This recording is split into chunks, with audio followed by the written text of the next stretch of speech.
Você é escrupuloso? Ou conhece alguém que sofre deste grande mal? Eu peço que você me acompanhe no programa de hoje, pois é sobre isso que nós iremos meditar. Vem comigo.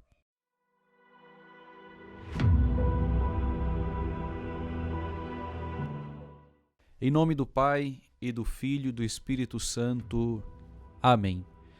Vinde, Espírito Santo, vinde por meio da poderosa intercessão do Imaculado Coração de Maria, vossa amadíssima esposa.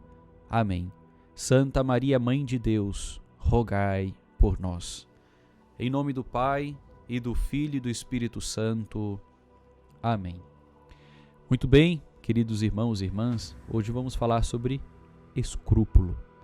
O que é o escrúpulo? É todo aquele sentimento disfarçado de piedade e humildade daqueles que querem ser fiéis às coisas de Deus, mas que na verdade demonstra uma grande prisão interior. A gente pode dizer assim, uma prisão da alma. E para que a gente compreenda melhor como se curar do escrúpulo, eu peço que você abra na carta de São Paulo aos Coríntios, 2 Coríntios, capítulo 3, versículo 17. Ora, o Senhor é o Espírito, e onde está o Espírito do Senhor, aí está a liberdade.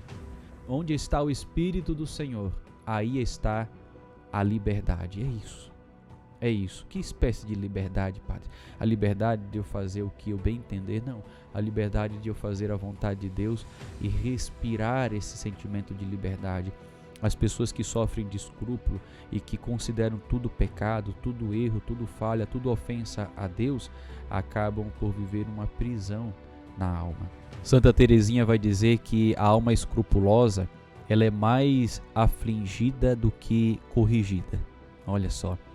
Porque a alma de quem sofre do escrúpulo acaba se corrigindo tanto de falhas que muitas vezes nem são falhas verdadeiras, que ela acaba vivendo uma aflição imensa e não consegue sair daquele pecado e acaba caindo ainda mais em pecados maiores e piores. O que eu sempre aconselho para almas que eu percebo que sofrem de escrúpulo é o seguinte: olhos fixos em Jesus. O caminho de nosso Senhor Jesus Cristo deve ser marcado com o teu olhar para Ele. O teu olhar tem que estar fixado no olhar de Jesus e não no pecado. A tua vida tem que ser uma vigilância para que você possa proteger o Senhor. O vigia, ele não está procurando ladrão, ele está procurando proteger aqueles que a ele foram confiados como guardião daquelas pessoas. No nosso caso, por que o Senhor pede para que vigiemos? Para que você possa como que guardar o Senhor dentro do teu coração. Seja vigia, seja guarda, mas do Senhor, né? Porque senão você vai se tornar um vigia que vai procurar o pecado, que vai procurar o demônio, que vai procurar o erro, mas você vai procurar tanto que você vai acabar se perdendo do olhar. Você vai esquecer o porquê que você está procurando o pecado. Você vai se esquecer do motivo principal e, consequentemente, você vai olhar tanto para o pecado, o erro, que você vai desviar o teu olhar de Jesus. E aí, sabe o que acontece? Quando a gente olha demais para uma coisa, a gente acaba criando prazer por aquilo. E aí você vai acabar caindo naquele pecado que você está tentando fugir. Você está procurando tanto fugir do pecado, se desespera tanto quando ele aparece, que aí você vai se esquecer da misericórdia de Deus, vai se afastar da misericórdia de Deus, e ao invés da misericórdia de Deus entrar e te curar, você vai gerar em si o desespero. Meu irmão, minha irmã, não caia nesse erro. Quando você se sentir tentado, quando você se sentir provado, sentir que a concupiscência, aquela inclinação ao mal existe dentro de você, perceba, isso é de você.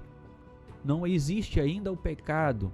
O pecado ele vai existir a partir do momento que você escolhe pecar. Isso tem que ficar bem claro para você. Quando você escolher pecar, você vai dizer, eu vou pecar, eu tenho consciência que é pecado, então eu vou pecar, isso é um pecado. Mas enquanto veio somente um pensamento, veio um sentimento, veio uma inclinação, mas você naquele momento olhou para Jesus, olhos fixos em Cristo, olhou com liberdade, olhou com amor, olhou com misericórdia, ali, meu irmão, minha irmã, é santidade. A luta dos santos, a vida dos santos era essa vida.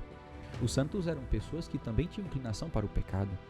Os santos eram pessoas que também, algumas vezes também pecaram, mas que lutavam para que permaneça dentro deles, que prevaleça no seu coração, nas suas almas, a graça de Deus, o amor de Deus. São João Paulo II vai dizer: o santo não é aquele que não peca, mas é aquele que quando peca se arrepende e se volta para a misericórdia de Deus com confiança. Este é o santo. É aquele que constantemente está olhando para Jesus, que constantemente está olhando para a misericórdia de Deus, que não desconfia da misericórdia de Deus, em que não tem o sentimento de que o seu pecado fosse maior do que a própria misericórdia de Deus. Lembre-se que a misericórdia de Deus cobre uma multidão de pecados. O amor de Deus cobre o teu pecado. O amor e a misericórdia de Deus é muito maior do que os teus pecados. Isso não deve gerar em você um relaxo na vida espiritual, não, mas uma consciência de que isso é um fato, E quando você estiver sofrendo de escrúpulo, lembre-se, isso não é piedade, isso não é humildade, isso é, na verdade, uma prisão na alma que você tem que sair. E a única forma de sair é se colocando diante do amor e da misericórdia de Deus, sabendo que eles são o alvo da tua vida. O olhar do Senhor tem que estar sob o teu olhar, e Ele está, mas o teu olhar tem que estar constantemente fixado sob o olhar de nosso Senhor Jesus Cristo. Deus te abençoe. Em nome do Pai, e do Filho, e do Espírito Santo. Amém.